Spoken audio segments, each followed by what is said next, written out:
So, I live in Milan. That is quite an expensive city to live in.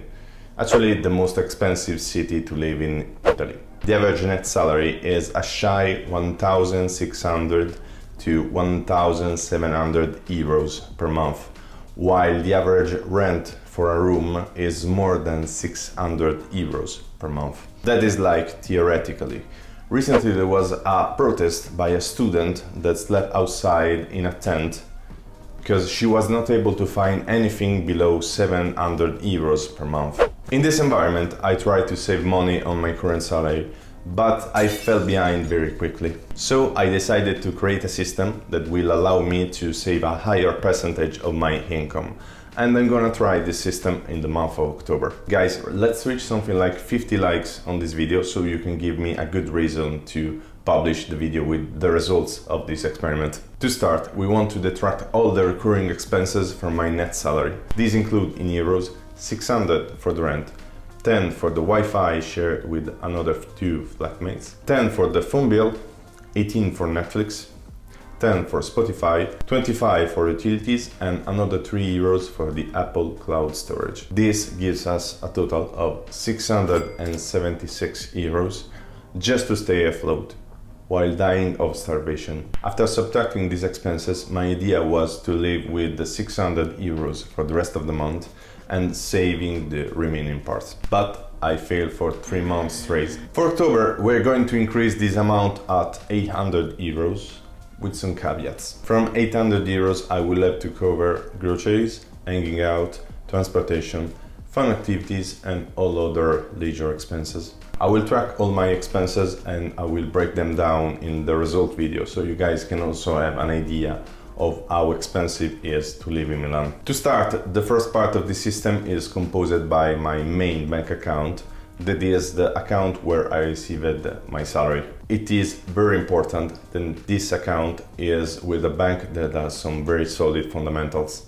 In Europe, if your bank fails, you are insured up until 100,000 euros. Now, I do not have so much saving, but even with this insurance, I do not want to deal with the pain of recovering this money if I put my saving in a questionable bank of province. So choose a bank with solid fundamentals. From my main bank account, I will deposit 300 euros on my Revolut account. That is a virtual debit card. Another 500 euros will be withdrawn in cash. And now you are puzzled. Why? I mean, cash is a pain to handle, you have to count it, you have to carry it with you, it can be lost, and so on. But for someone trying to save money, it has some very interesting advantages. There is a concept in behavioral economics that is called the pain of paying, that refers to the negative emotions that we feel when we pay for something. This happens because as humans we are loss averse. So we want to decrease losses as much as possible because those are perceived more compared to a gain of the same amount. When we make a payment, then we incur in a loss, and that is why paying for something is painful. Studies have shown that paying with cash causes significantly more pain compared to paying with a card. And this happens for an interesting reason. When you pay with a card, you are not giving anything in return. Think about this.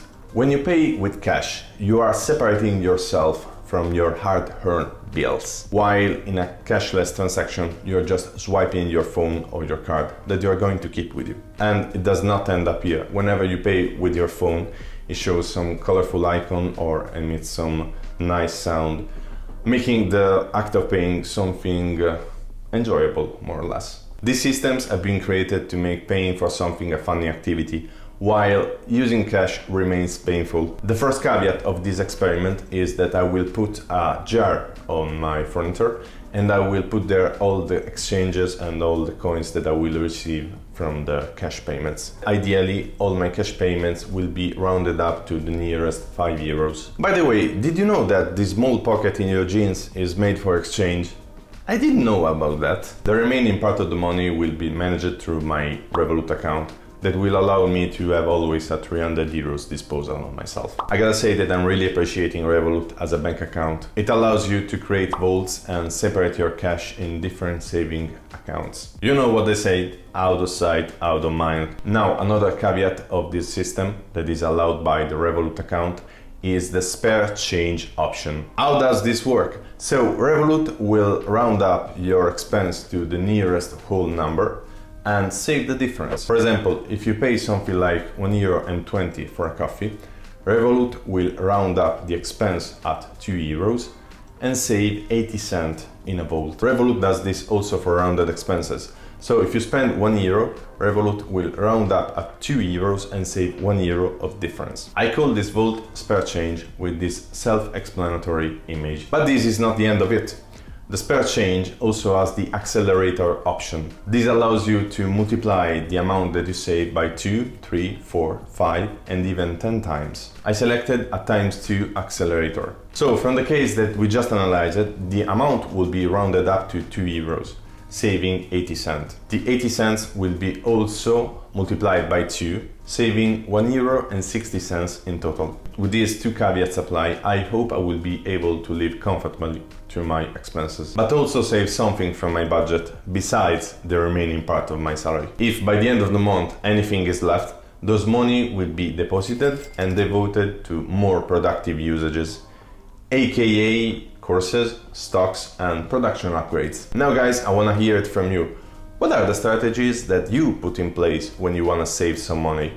Write down in the comments. As always guys, thank you for watching and thank you for the support. If you liked the video, please put a like and subscribe and go check my other videos here. Bye!